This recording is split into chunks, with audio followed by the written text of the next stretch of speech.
E finalmente chegamos à crise do feudalismo e o início de uma grande e profunda transformação na Idade Moderna.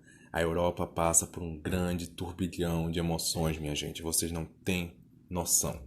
Existem transformações no campo econômico, no campo político, no campo social e no campo cultural. Ou seja, o final do século XIV até o início do século XVI, a Europa praticamente vira de pernas para o ar.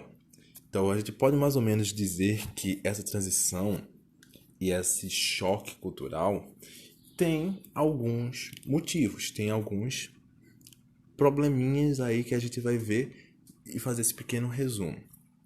Um deles foi essa questão da transição do modelo do feudalismo, do modo de produção feudal, para um modo de mercantilização, ou seja, você vai ter uma expansão do comércio e você vai sair de uma vida basicamente rural, uma vida mais agrária, e você vai trazer uma grande população para os centros urbanos.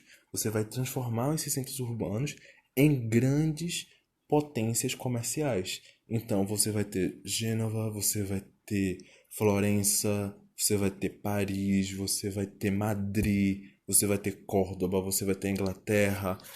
Você vai ter a Inglaterra, foi ótimo, mas você vai ter Londres como cidades assim potentes. Essas cidades vão crescer, vão se desenvolver em torno de um comércio, mas ao mesmo tempo, isso é bom, isso é muito importante vocês lembrarem.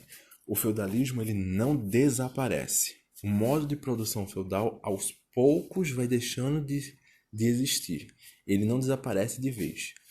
Vamos dizer assim, que entre o século XIV e o século XVIII, o modo de produção feudalista vai decaindo, enquanto o modo de produção mercantilista ele vai crescendo.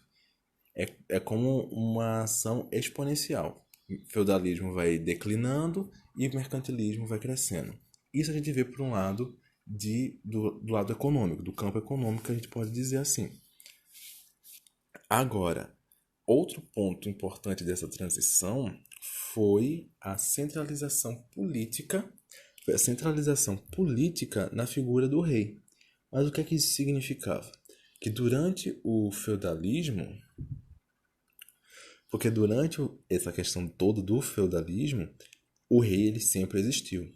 Sempre existiram os reinos. O que vai ocorrer é o rei preferia dividir, delegar poderes ao seu território para seus homens de confiança. Por isso que a gente vai ter algumas categorias, como duques, marqueses, condes, barões, viscondes. Esses títulos que a gente diz que são títulos de nobreza, eles vão sendo criados durante toda a a baixa Idade Média. E a partir disso, o rei meio que consegue administrar as suas terras. Porque a gente vai estar mais ou menos naquele sistema de suzerania e vassalagem. Porém, com a peste negra, você diminuiu muito a população. Você acabou com praticamente todo o comércio do Mediterrâneo e o comércio interno que existia mais ou menos ali, com as feirinhas medievais e tudo mais. E você vai ter, começa a ter as grandes revoltas dos camponeses. E isso vai ser fundamental para que os reis percebam que precisam manter a centralização do seu poder político naquelas regiões. Eles precisam manter esse poder porque eles podem perder territórios, eles podem perder aliados. E ao mesmo tempo, os seus antigos aliados podem se voltar contra ele. Então, o rei ele precisa tomar as rédeas do seu território, as rédeas do seu reino, para poder colocar ordem na casa. Vamos deixar assim bem claro. Então, por isso que ele vai centralizar a política, ele vai ter um território específico e ele vai organizar toda uma estrutura burocrática para tentar agradar, de um lado, os nobres, que ele tentava atrair, e ele tentava, ao mesmo tempo, não deixar esses nobres se revoltar contra a figura do rei e também tentar trazer a burguesia, porque a burguesia era uma nova classe social, uma classe emergente que estava ali produzindo um vasto campo interessante para o rei, queria trazer lucros para esse monarca, mas que ainda estava engatinhando. Ao mesmo tempo em que a burguesia estava engatinhando ao lado do rei, ela começa a querer se impor frente a essa nobreza. Então, ela vai começar a construir a sua própria cultura. Então, o que a gente vai destacar como a cultura do Renascimento nada mais é do que uma manifestação. Então, ela vai começar a construir a sua própria cultura. Então, o que a gente vai destacar como a cultura do Renascimento nada mais é do que uma manifestação da cultura da burguesia, dessa classe burguesa ascendente que era composta praticamente por comerciantes ricos e os banqueiros. E a melhor forma que eles conseguiram de trazer isso foi uma volta ao passado, uma volta aos antigos, principalmente do mundo greco-romano. Então, o mundo clássico, a partir de seus pensadores, arquitetos, artistas, todos eles preservados nos mosteiros medievais, vão renascer a partir do dinheiro e do investimento que a burguesia vai trazer a partir principalmente das tartarugas ninja, vamos dizer assim. A partir do Donatello, do Michelangelo, do Rafael, mas também tiveram outros outros artistas como o Botticelli, o Vasari, o Masaccio, ou seja, a burguesia ela vai financiar esses homens para tentar trazer uma nova elite cultural em oposição à elite da nobreza medieval. Então, basicamente, o que vai trazer o Renascimento à tona é a burguesia. Então, são os valores burgueses que estão sendo construídos nesses primeiros séculos, século XV, século XVI, e vão sendo consolidados aos poucos. Por isso que a gente diz que o Renascimento ele traz um novo modo de pensar o conhecimento humano.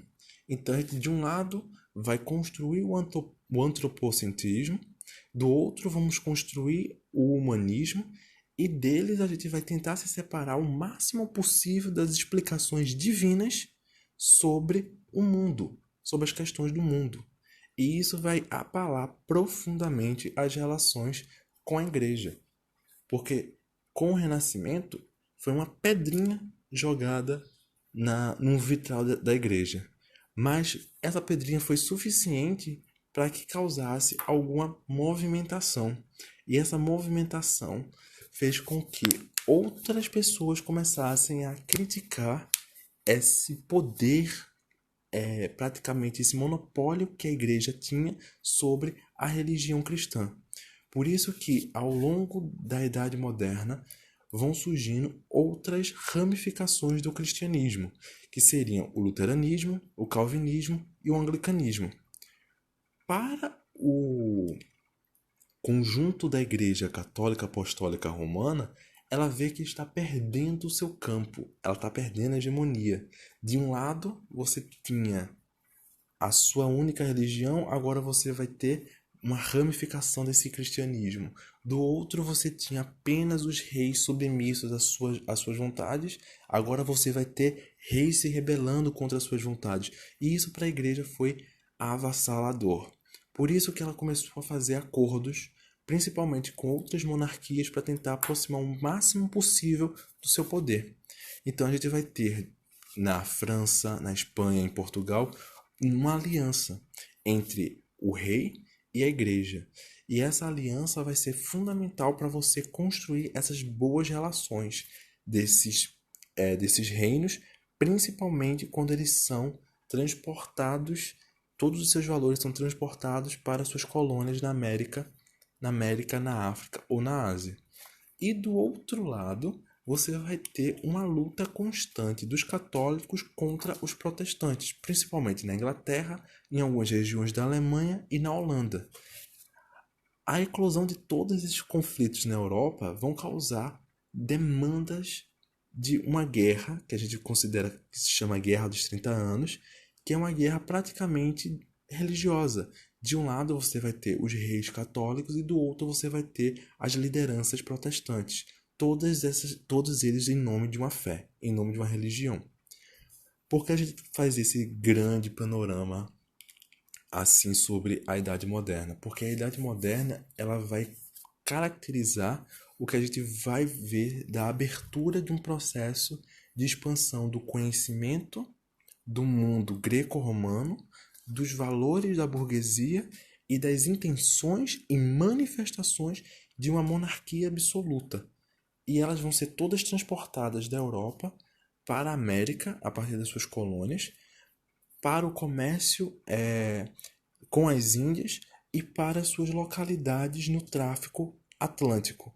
Então percebam, a Idade Moderna é uma idade que vai finalmente unir o mundo ameríndio, o mundo africano, europeu e asiático. Agora vamos para as questões. A gente tem aqui uma questão do Enem de 2011 que fala mais ou menos sobre o Renascimento e como é que ele se deu na Europa daquele período. Vamos lá. Acompanhando a intenção da burguesia renascentista de ampliar seu domínio sobre a natureza e sobre o espaço geográfico através da pesquisa científica e da invenção tecnológica, os cientistas também iriam se atirar nessa aventura, tentando conquistar a forma, o movimento, o espaço, a luz, a cor e mesmo a expressão e o sentimento. Vamos para o enunciado. O texto apresenta um espírito de época que afetou também a produção artística marcada pela constante relação entre. Ou seja, ele quer saber de vocês qual é a relação entre o conhecimento produzido no campo científico e o conhecimento produzido no campo artístico. Então, vamos ver aqui a partir das alternativas. A primeira diz fé e misticismo. Fé e misticismo são mais relacionados ao que a gente vai chamar de cultura medieval ou medievalista, porque vai estar sempre relacionado ao divino, ao mundo que a igreja queria pautar. Então, a gente já pode desconsiderar a letra A. Letra B, ciência e arte. Eu acho que seria a questão mais correta, pelo simples motivo que você, de um lado, vai ter um grande desenvolvimento do campo do científico, e ele até enuncia isso no texto quando ele diz que, através da pesquisa científica e da invenção tecnológica, os cientistas também iriam se atirar nessa aventura. Essa aventura de você conhecer e conquistar novas formas, movimentos, espaço, luz, cor e expressão. E tudo isso tem a ver com a arte, que a arte é a forma como você vai se expressar nesse mundo, como é que você vai representar o mundo que você está vivendo e que você está nele. Então, para essa questão de 2011 do Enem ficaria a letra B. Por que não seriam as outras questões? A letra C fala muito de cultura e comércio. O enunciado do texto não fala praticamente em comércio, mas fala de um grande desenvolvimento cultural e artístico. Então, de comércio a gente já pode ignorar.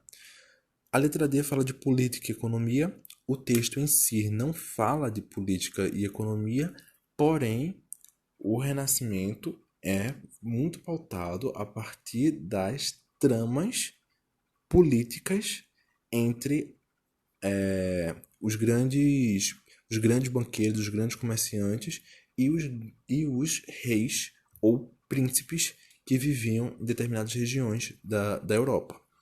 Porém, não é disso que a questão em si trata. Letra E fala de astronomia e religião. Em nenhum momento o texto se remete a um pensamento a questões da astronomia e também muito menos a questões da religião. Então, por isso que nessa questão ficaria a resposta mais correta, a letra B. A outra questão que podemos citar aqui do Enem é uma questão de 2012, que ela fala sobre essas relações políticas e particularidades que você via mais ou menos na Inglaterra durante a Idade Moderna. Então vamos lá ver. Que é ilegal a faculdade que se atribui à autoridade real para suspender as leis ou seu cumprimento. Que é ilegal toda a cobrança de impostos para a coroa sem o concurso do parlamento, sob pretexto de prerrogativa ou em época e modos diferentes dos designados por ele próprio. Que é indispensável convocar com frequência os parlamentos para satisfazer os agravos, assim como para corrigir, afirmar e consertar as leis. Declaração dos Direitos na Inglaterra. Vamos para o enunciado. Num documento de 1889, identifica-se uma particularidade da Inglaterra diante dos demais estados europeus na época moderna. A particularidade inglesa e o regime político que predominavam na Europa continental estão identificados respectivamente em. Então, percebam, a gente tem que trabalhar aqui com dois momentos. Identificar qual é o regime político que está na Inglaterra em 1689 e qual é a predominância do regime político na Europa continental. Primeiro de tudo, a gente tem que identificar que em 1889 a gente tem uma revolução que é a chamada Revolução Gloriosa. Essa Revolução Gloriosa, ela põe fim aos grandes processos revolucionários que ocorreram na Inglaterra durante todo o século XVII.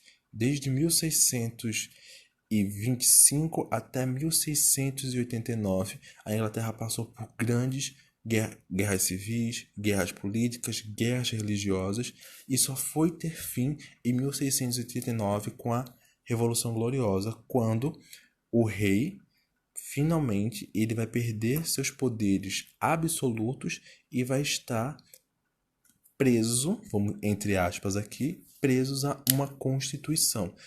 Então, você vai ter presos a uma constituição regida por um parlamento. Então, aqui você vai ter um monarca, uma monarquia parlamentarista. E esse modelo de monarquia parlamentarista continua até hoje na Inglaterra da vovozinha Elizabeth II, que Deus a tenha.